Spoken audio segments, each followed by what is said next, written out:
हमने पूरे भारत से विरोध की तस्वीरें आपको प्रहार में दिखाई थी। आज भी ये विरोध प्रदर्शन देखिए जारी है। तस्वीरें लखनऊ से हैं, जहां मुल्ला यूनुस के खिलाफ लोगों में भारी आक्रोश देखा जा रहा है।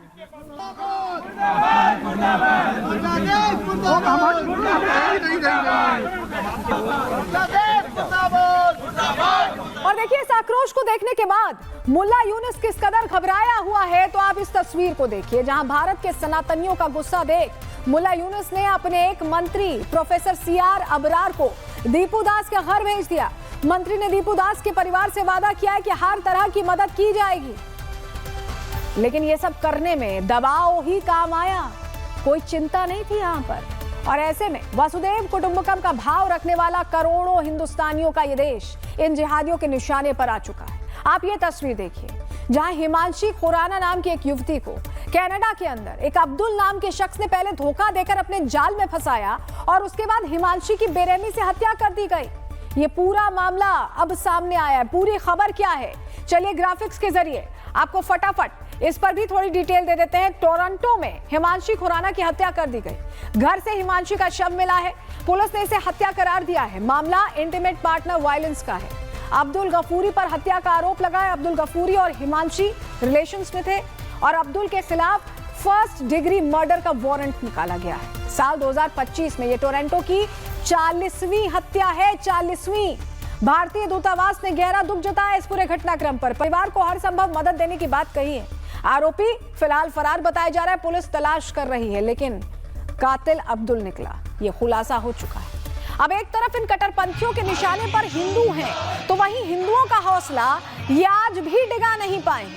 सदियों से इन कट्टरपंथियों की कोशिशों पर सनातनी पानी फेरते आ रहे हैं और ये जो तस्वीरें हम आपको अभी दिखा रहे हैं, ये सबूत है।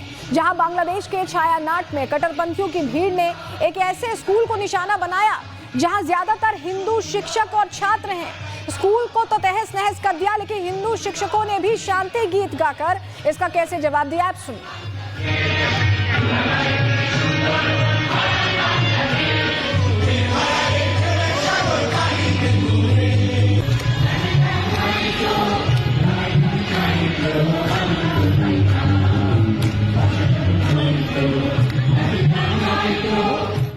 ढाका से कट्टरपंथ की बयार बहाने वाले इन जिहादियों को चिकन नेक करने की बहुत आदत पड़ चुकी है, लेकिन इनकी नेक पर ही नॉर्थ ईस्ट के लोग कैसे प्रहार करने वाले हैं, वहीं के एक युवा से आप खुद सुन लीजिए। मैं बांग्लादेश के लोगों को कहना चाहता हूं, नहीं मिलेगा शेख हसीना। आप उनको सौंप दे ये कह रहे हो, नहीं मिलेगा, क्योंकि भारत की शरण में जो आता है भारत उसकी रक्षा करता है, खासकर पॉलिटिकल असलम को लेकर। नहीं मिलेगा, भूल जाओ।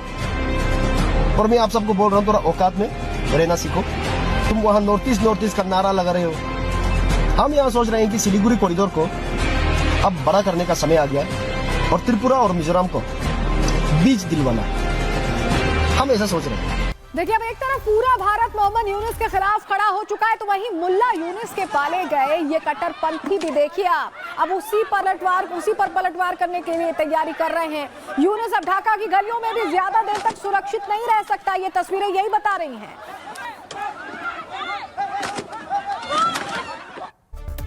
और देखिए, ऐसा हम इसलिए कह रहे हैं क्योंकि उस्मान हादी के नाम पर कट्टरपंथियों को कतार में खड़ा करने वाला यूनुस अब खुद एक्सपोज हो चुका है। उस्मान हादी के भाई ने सारा सच सामने रख दिया है और बता दिया है कि उस्मान हादी की हत्या किसी और ने नहीं बल्कि खुद मुल्ला यूनुस ने करवाई थी। आप सुनिए।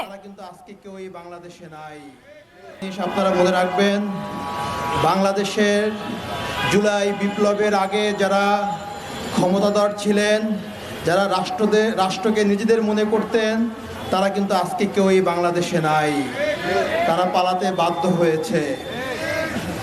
ওসমান হাদির বিচার যদি না হয়, আপনারাও একদিনে বাংলাদেশ থেকে পালাতে বাধ্য হবেন। मोहम्मद यूनुस आज अपने ही जाल में फंस चुका है। जिन कट्टरपंथियों के सहारे वो सत्ता का स्वाद चखना चाहता था, आज उसी बांग्लादेश के लोग उसे जहर चखाने के लिए बेताब हैं। और किस तरह बांग्लादेश के सेलिब्रिटी भी अब यूनुस के खिलाफ मैदान में आ चुके हैं, वहां की एक्ट्रेस रोकिया प्राची का बयान आपको सुनवाते हैं। In the first place, the interim government released from jail dozens of Islamist terrorists who were convicted of murder and terror acts. like Ansarullah Bangla team chief Jasimuddin Rahmanis, and so many more, criminals, terrorists. So all these radicals are used to organize mobs who are attacking not only Awamu Leaguers, but also any sane person opposing Yunus government. देखिए बांग्लादेश में ऐसी स्थिति बन चुकी है जहां एक तरफ यूनुस गैंग है तो वहीं दूसरी तरफ है हादी गैंग, और हादी गैंग को जनता का समर्थन है। ऐसे में यूनुस का जान बचना अब थोड़ा मुश्किल हो रहा है, जान बचाना मुश्किल हो चुका है। और पूरा मंजर क्या है, चलिए ग्राफिक्स के जरिए आपको फटाफट बता देते हैं। उस्मान हादी की बीते दिनों हुई हत्या, आपको पता है किस तरह से बंगाल उसके बाद जला। बांग्लादेश में कट्टरपंथियों ने हिंसा की और भारत पर हत्या के आरोप लगाकर जमकर हंगामा हुआ। अब हादी के भाई उमर हादी ने यूनुस की पोल खोल दी, अभी हमने आपको सुनवाया भी। हादी के भाई ने कहा कि यूनुस सरकार ने ही हत्या करवाई है हादी की। मकसद क्या है यूनुस सरकार का, यह भी एक्सपोज किया है। कहा है कि फरवरी में जो आम चुनाव होने वाले हैं वो यूनुस दरअसल टालना चाहते नहीं है कि फरवरी में चुनाव हो, उनकी सीट बची रहे। भाई ने धमकी भी दी है कि यूनुस को अब देश छोड़कर भागना पड़ेगा। हत्यारों की गिरफ्तारी के लिए 30 दिनों का अल्टीमेटम हादी के भाई ने दे दिया है और सीधे कह दिया है कि यूनुस को अब बर्दाश्त नहीं किया जाएगा। हादी गैंग ने मुल्ला यूनुस को 30 दिनों का अल्टीमेटम दे दिया है। तो वहीं यूनुस की पुलिस का कहना है कि उनका हाथ खाली है, वो नहीं जानते कि हमलावर कौन है और कहां से आया। বলি শেষ অবস্থানটা কোথায় এটা জানলে তো আমরা আপনাদের সামনে হয়তো এই ব্রিফিং এরই হয়তো এইভাবে দরকার হতো না। শেষ অবস্থানটা সুনির্দিষ্টভাবে আমাদের কাছে এইভাবে তথ্য নাই। আমরা নানাভাবে আমাদের তদন্তকারী অফিসাররা, আমাদের গোয়েন্দারা চেষ্টা করে যাচ্ছে। আর যেটা আপনি বলেছেন যে উনি সে আসামি বর্ডার পার হয়ে চলে গেছে, मतलब इतना समझिए कि मोहम्मद यूनुस अब चारों तरफ से घिर चुके हैं। ढाका में यूनुस कब तक सुरक्षित है, अब ये एक बड़ा सवाल है। तो इन सब के बीच अब पूर्व प्रधानमंत्री खालिदा जिया के बेटे तारिक रहमान भी 17 साल के बाद बांग्लादेश की जमीन पर कदम रखने जा रहे हैं और इसको लेकर बांग्लादेश में भी तैयारी शुरू हो चुकी है। आपको उसी तैयारी की तस्वीर दिखा रहे हैं।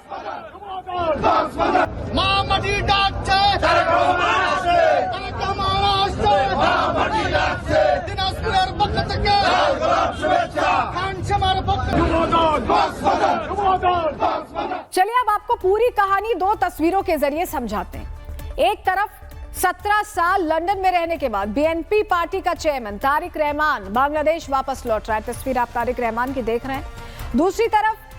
दूसरी तस्वीर से आप समझिए कैसे कट्टरपंथियों के टारगेट में मोहम्मद यूनुस आ चुके हैं। अब ढाका छोड़कर किसी भी वक्त रावलपिंडी भागने की नौबत आ सकती है, क्योंकि अब यूनुस को उन्हीं कट्टरपंथियों से खतरा है जिसे उन्होंने खुद बढ़ावा दिया है।